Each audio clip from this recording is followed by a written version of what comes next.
Ouais, rien qu'en voyant le titre, je vois déjà dire que oh, il est allé voir ce film juste pour le plaisir d'en dire du mal. Et vous avez raison. Non, autant être honnête, hein. Quand on va voir un film au cinéma, quand on connaît le sujet, le réalisateur, etc., on a déjà son opinion sur le film. Moi, par exemple, je n'ai pas attendu de voir Les Profs pour savoir que ça allait être tout pourri, et je n'ai pas eu besoin d'aller voir Pacific Rim pour savoir que ce serait excellent. C'est dans la nature humaine, généralement, on juge ce que le film semble être avant de l'avoir vu. Seulement, moi, généralement, j'ai l'ouverture d'esprit de voir que malgré mes a priori, le film peut être surprenant. Comme par exemple L'Incroyable Hulk. Je pensais que j'allais détester ce film. Au final, je l'ai beaucoup aimé. Et dans le cas contraire aussi, je pensais que j'allais adorer Jack le chasseur de géants de Bryan Singer. Au final, il n'était pas si top que ça. Bref, oui, je suis allé voir One Direction This Is Us juste pour le plaisir d'en dire du mal. J'avais même écrit quelques sketchs avant même d'avoir vu le film. J'avais notamment écrit un sketch où je faisais un petit rire nerveux qui petit à petit devenait de plus en plus un cri d'horreur, vous savez, comme dans Evil Dead 2. Seulement, bien que ce soit pas un bon film, mérite pas ce gag.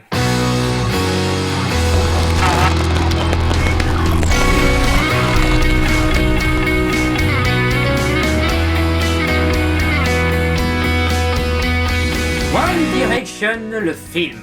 Là, je vois déjà les fans de One Direction en train de taper sur leur ordi, en train de préparer le « Oh, toi, si tu dis que tu veux ce film, je t'étrangle !» La plupart d'entre vous, en regardant cette vidéo, se demandent sûrement déjà « Pourquoi ?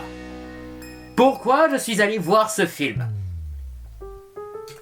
Je sais pas. Je viens de me procurer le Blu-ray de l'étrange pouvoir de Norman et je me suis dit « Oh, ce film est beaucoup trop bon, faut que j'aille me tacher les yeux avec une grosse bouse. » Je me suis dit « Die Hard 5, Les Profs, non, ça peut pas être les pires films de l'année. Non, voyons ce film One Direction s'il peut montrer qu'il y a en effet pire. » J'ai fait un pari avec des potes, ils ont parié 20€ que je pourrais pas aller voir ce film. Au final, ils m'en ont donné 50 par pitié. J'ai des voisins qui se la pètent, genre ils font des trucs super extrêmes, genre « Wow, j'ai sauté d'un pont pour plonger dans le fleuve. Ouais, moi j'ai fait du parachute, yeah !» Donc du coup, pour m'y intégrer, c'est à mon tour de me la péter en disant « Hey, moi je suis allé voir le film One Direction en 3D !» Et maintenant, je suis le roi du quartier. Je me suis rendu compte que j'avais trop de tickets gratuits, alors je me suis dit, hey, autant en dépenser un pour aller voir une bouse. J'ai remarqué que je critiquais pas assez de bouse dans cette émission, je ne sais pas, j'ai des idées à la con comme ça, voilà, c'est tout. Bon, faire un film sur un phénomène musical, ça n'a rien d'exceptionnel en soi, ce n'est pas la première fois qu'on voit ça. Vous vous souvenez peut-être de Moonwalker, le film sur Michael Jackson, ou encore Spice World, le film sur les Spice Girls, ou encore Cool as Ice, le film sur Vanilla Ice. Il y en a qui se souviennent de Vanilla Ice? C'était le Eminem à 2 balles de l'époque, il avait le style vestimentaire et capillaire le plus ridicule au monde. Mais enfin, dans ce genre de film, Spice World et compagnie, c'était les bons films. Et ouais, à l'époque, on faisait preuve d'un minimum de créativité dans ces films pour essayer de nous imprégner de l'univers de ces chanteurs. C'était de grosses bouses, ouais, mais il y avait au moins cette créativité qu'on ne retrouve plus dans les films sur les phénomènes musicaux de nos jours. Maintenant, les films sur les phénomènes musicaux comme Justin Bieber, Glee ou encore One Direction, ce sont pas des films. Ce sont des concerts mêlés avec des documentaires. Et à tous ceux qui essaieront de me convaincre que si, le documentaire c'est un genre du cinéma à respecter, citez-moi n'importe quel film que vous considérez comme un super documentaire et je vous répondrai biopic, tentative de transformer des images d'archives en film à la Disney ou encore Fantasia-like mais pas vraiment documentaire en soi. Je ne crache pas sur les documentaires, j'aime bien voir les making-of de mes films préférés et tout, mais seulement, ce n'est pas du cinéma. Tout comme One Direction, le film n'est pas un film. C'est un documentaire qu'on sort en 3D au lieu de le mettre sur Énergie 12 pour se faire encore plus de pognon sur le succès exagéré de One Direction. C'est tout. C'est vraiment insultant ce genre d'arnaque qui se cache même plus quoi. D'ailleurs, petite anecdote assez marrante. Avant le film, comme toujours au cinéma, ils ont mis quelques bandes annonces. L'une de ces bandes annonces, c'était les Miller Famille en herbe. Et c'est assez marrant de mettre avant un film que toutes les adolescentes du pays vont aller voir, de mettre une bande annonce où on voit à un moment une couille enflée par une piqûre de tarentule. Mais enfin, je ne suis pas seulement allé voir One Direction le film en me disant que ça serait tout pourri. Je suis aussi allé le voir en ignorant tout de One Direction, pour voir si ce documentaire allait au moins réussir à me documenter là-dessus. Non, parce que tout ce que je savais de One Direction, c'était que apparemment c'était un groupe avec énormément de succès et que sur internet les gens adoraient les massacrer, genre en faisant des internet mémés du genre meilleure direction que One Direction, ce genre de truc bien rigolo. Mais sinon, je n'ai jamais essayé d'écouter, de voir, d'essayer de me renseigner sur ce phénomène parce que je me sentais pas vraiment concerné jusqu'ici. Et maintenant que je vois qu'ils ont préféré mettre cette grosse bouse à la place de The World Ends, ouais, autant essayer, connard. Bref, à ce stade, j'allais voir si le documentaire arrivait au moins à documenter un néophyte comme moi sur le sujet. Eh bien... à moitié, ouais. Le film, c'est un petit peu comme le film Justin Bieber. C'est un coup le concert, un coup des anecdotes sur le groupe, et un coup les fans qui font des trucs du genre...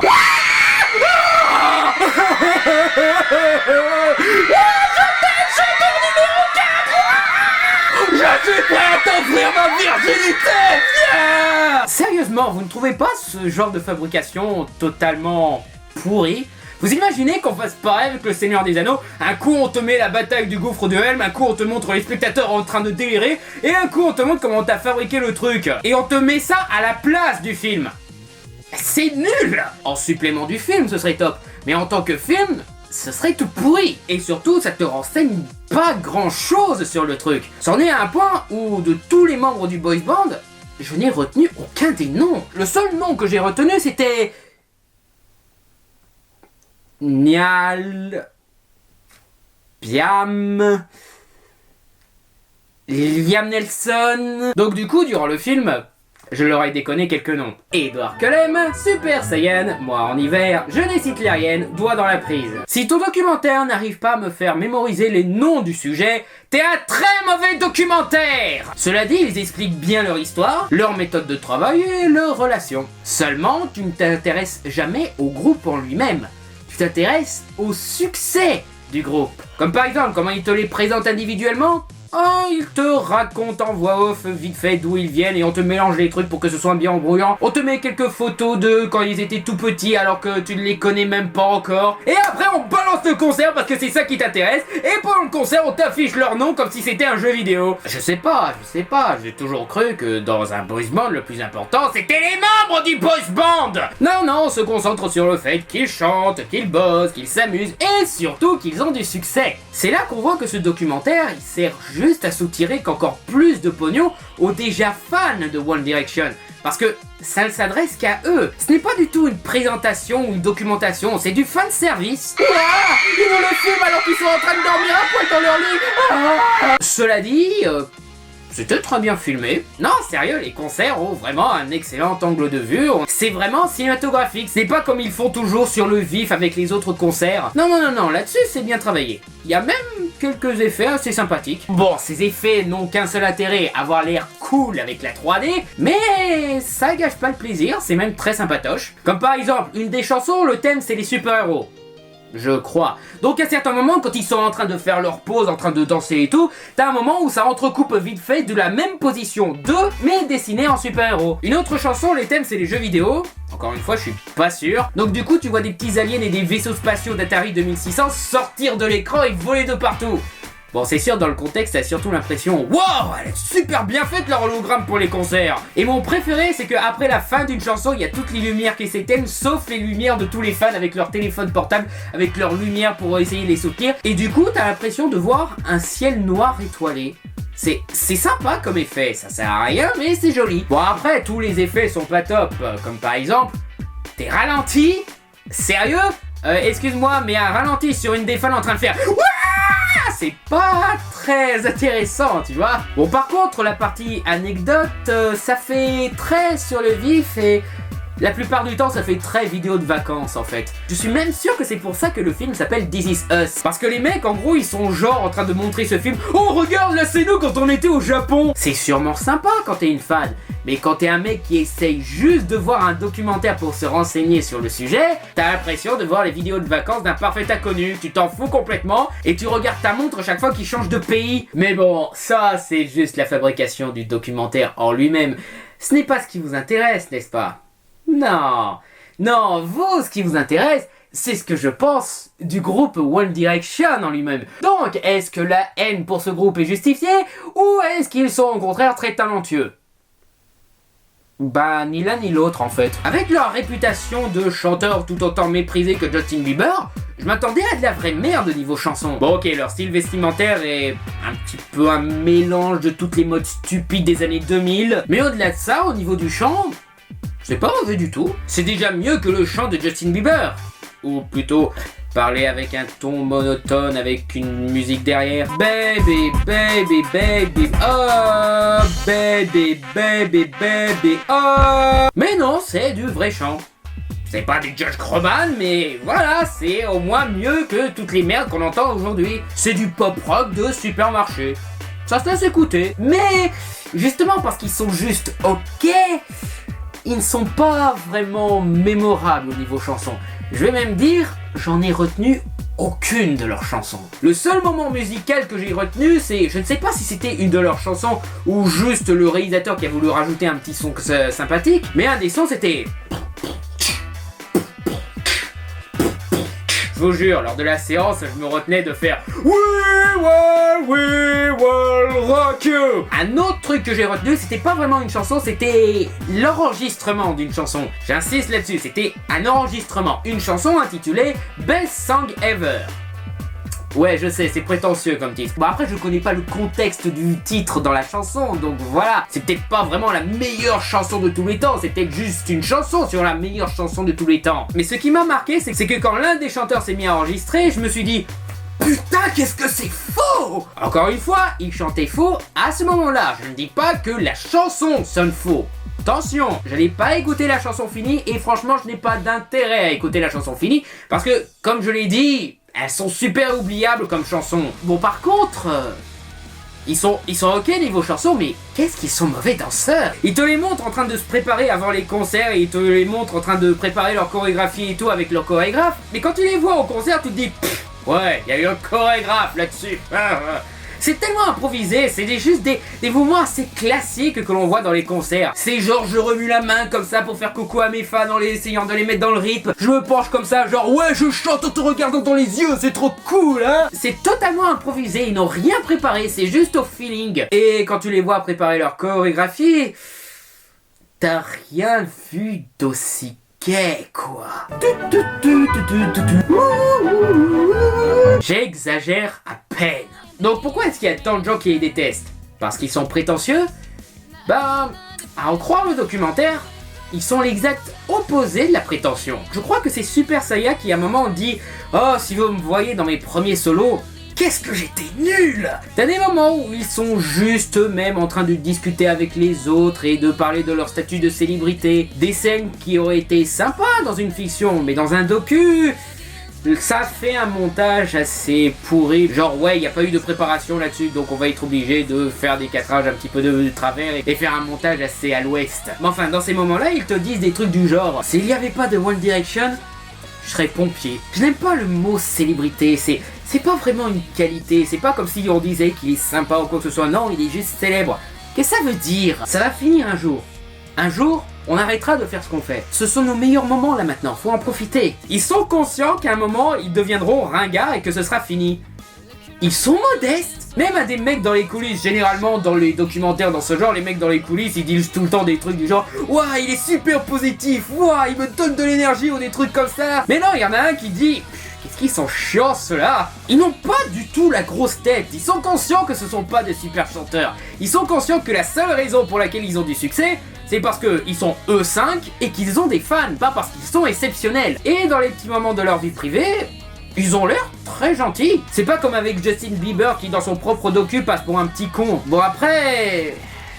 C'est quand qu'ils sortent du placard. Oh ça va, c'est tellement évident qu'ils sont gays. Vous les avez vus? Tous les 5, torse nu, plein de tatous, en train de se toucher sensuellement les uns les autres quand ils sont en train de chanter une chanson romantique. Encore une fois, je ne l'invente pas. On nous le montre dans le docu. Et à tous ceux qui me reprocheront de m'être moqué de l'homosexualité des One Direction, ils sont les premiers à les faire ces blagues-là. Je déconne pas, à un moment je ne sais plus qui, il dit à un autre « Ah, ça y est, t'as fait ton coming out !» Donc du coup, s'il n'y a rien de foncièrement mauvais avec les One Direction, le seul truc qui reste pour justifier toute une haine, c'est... qu'ils sont simplement saoulés par One Direction. Et ça, par contre, je peux le reconnaître. Non, parce que, encore une fois, ils sont pas spécialement mauvais, mais ils n'ont rien d'exceptionnel. Donc du coup, c'est assez surprenant de voir que c'est pas le petit succès de merde qu'ils ont là. C'est vraiment un truc planétaire. Ils disent même qu'ils ont eu plus de succès que ces putains de Beatles, quoi. Au niveau des chiffres, sûrement, mais au niveau du talent... Donc du coup, casser les couilles de tout le monde avec un groupe qui est juste correct, ouais, ça peut énerver les gens, ouais. C'est le syndrome Tokyo Hotel. Ils étaient pas mal comme chanteurs, mais comme on n'arrêtait pas de nous faire chier avec eux et avec leurs coupes ridicules, forcément, on les a beaucoup ridiculisés, ils sont vite devenus ringards. Et encore une fois, dans le docu, ils adorent montrer qu'ils ont du succès. 40% du film sert à montrer qu'ils ont énormément de fans et que leurs fans les adorent. Et ce n'est pas de la prétention ou quoi, non, ils ont pas inventé les 5000 folles qu'on voit dans le film. Donc le problème, ce n'est pas vraiment le groupe en lui-même. Le problème, ce sont les fans. Les fans qui exagèrent la grande qualité de leur groupe préféré. Il y a même un moment où ils montrent une en train de dire que les One Direction sont parfaits. Carrément. Petite, ne pas avoir de défauts conséquents, ça ne veut pas forcément dire parfait. Ça veut juste dire correct. Avoir une grande qualité en plus de cette absence de défauts, là, ce serait parfait. Mais en réfléchissant à ce que montre ce docu, ça se voit que les fans n'en sont pas fans pour les chansons. Généralement, les boys bands, ils ont pas du succès parce qu'ils chantent bien. Non, c'est parce que ils ont une personnalité, ils sont beaux gosses, etc. Et de ce côté-là, les One Direction, c'est ok. Ils sont sympas, mais voilà, je les oublierai dans quelques semaines, quoi. Le point le plus marrant, c'est que l'un des producteurs interviewés dit qu'ils séduisent leurs fans grâce à leur côté rebelle.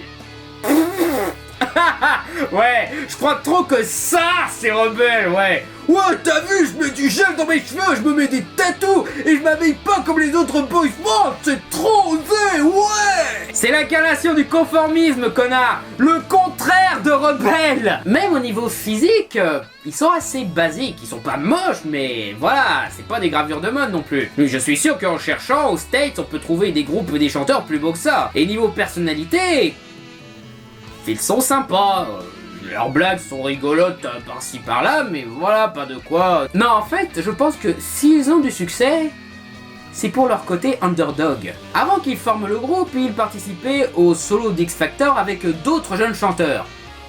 Ils ont tous perdu. Mais l'un des juges a pris les 5 qu'il aimait bien et a dit « Allez, on va en faire un groupe et on va vous faire participer à une autre section d'X Factor où ce sont les groupes qui s'affrontent. » Et lors de cette nouvelle section, ils ont perdu. Encore. Quand ils ont raconté ça dans le documentaire, je me suis dit « Hey, mais ça ferait un sympathique film à la Underdog. Ouais, les mecs qui se prennent des baffes, qui se relèvent et tout. Ils font défaite sur défaite, mais ça leur donne qu'encore plus envie de s'améliorer et d'être meilleurs que ça. Et d'ailleurs, leur envie de ne jamais laisser tomber fait qu'ils sont devenus le groupe préféré de tout le monde. Et tu racontes tout ça dans les 10 premières minutes de ton documentaire ?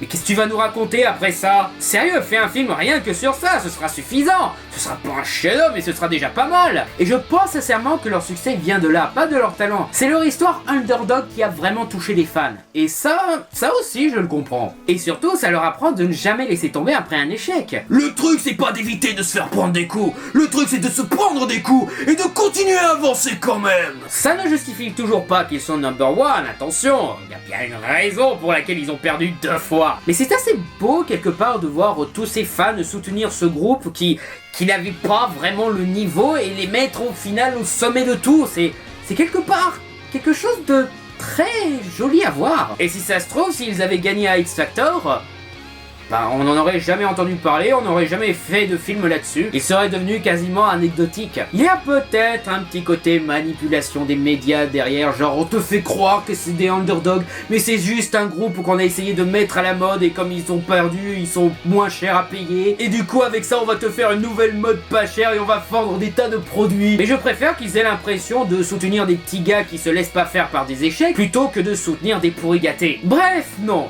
Je ne pense pas que les One Direction méritent quoi que ce soit dans cette histoire. Pas toute cette haine, pas tout cet amour. Et encore moins un docu aussi mal foutu. Le groupe en lui-même est juste ok, pas mauvais, juste Ok, mais le docu, lui, concrètement, c'est une grosse bouse. Il est destiné qu'aux déjà connaisseurs de One Direction. Et franchement, quel intérêt de s'informer sur quelque chose dont on est déjà amplement informé? Le seul intérêt pour les déjà fans de One Direction, c'est les moments rigolos où ils sont eux-mêmes et les parties concerts, qui est tout le temps coupé par un putain de making-of. Et franchement, même pour un concert d'un excellent groupe comme AC/DC, vous voulez vraiment qu'on vous entrecoupe ça avec le making-of? C'est juste chiant, mais juste le concert et ferme ta gueule! Si le but de ce film c'était de répandre la One Direction Fever, ça a ridiculement échoué. J'en suis réduit à parler du groupe lui-même, tellement ce documentaire est vide. C'est pour vous dire que ce truc est vide d'intérêt en lui-même.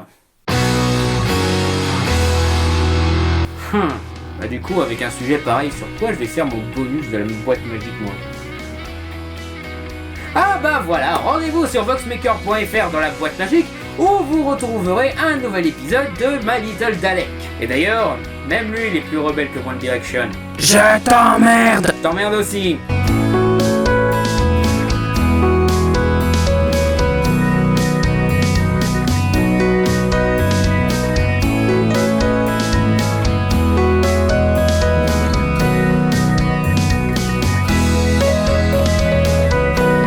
Ok, déjà que t'avais rien à foutre dans Gang de requin, mais qu'est-ce que tu fous dans celui-là, Martin?